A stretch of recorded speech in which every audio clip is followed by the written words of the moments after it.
بسم اللہ الرحمن الرحیم۔ السلام علیکم پیارے بچوں، میں ہوں نصیر الیاس اور اس ویڈیو میں ہم لوگ کرنے جا رہے ہیں اصول تجارت آئیکم پارٹ 1 کی۔ اور آج ہمارے پاس ہیں جی اس کے امپورٹنٹ شارٹ کویسچنس۔ یہ جی شارٹ کویسچن ہیں، ہم اس کے کرنے جا رہے ہیں پوری بک کے، تو انشاءاللہ اس کو اچھے سے آپ نے تیار کر لینا ہے۔ میں آپ کو تھوڑا پڑھا کے تھوڑا آسان کر دوں گا، سمجھا دوں گا، تو آپ نے اس کو یاد کر لینا ہے تاکہ آپ کا پیپر اچھا ہو جائے۔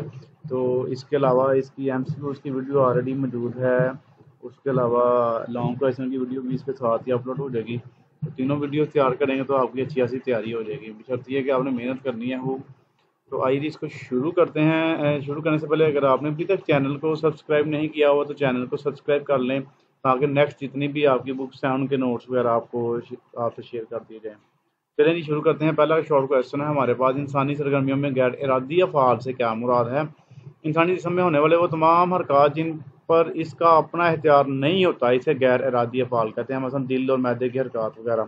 ان کے یہ وہ کام ہے جس کا انسان کے اوپر اختیار نہیں ہے، جیسے آپ کی آنکھ ہے وہ جھپک رہی ہے، ٹھیک ہے، سانس آپ کا چل رہا ہے، تو یہ غیر ارادی افعال ہیں۔ اس کے بعد انسانی سرگرمیوں میں ارادی افعال سے کیا مراد ہے؟ یہ وہ افعال جو انسان ارادتاً کرتا ہے، مطلب خود کرتا ہے، اور ارادی افعال کہلاتے ہیں، مثلا بولنا، چلنا، کھانا، سوچنا وغیرہ۔ اس کے بعد معاشی سرگرمیوں سے کیا مراد ہے؟ معاشی سرگرمیاں جو سرگرمیاں کسی مادی فائدے یا معاوضے کے حصول کی غرض سے انجام دی جائیں معاشی یا پیداواری سرگرمیاں کہلاتی ہیں۔ یعنی کہ ایسی سرگرمیاں یا ایسے کام جس کو حاصل کرنے کے بعد آپ پیسے کمائیں نا، وہ معاشی سرگرمیاں۔ یہ غیر معاشی سرگرمیوں سے کیا مراد ہے؟ دونوں کا ڈفرنس بھی آپ کو آ سکتا ہے، تو دونوں کو اکٹھا لکھ لیں گے آپ۔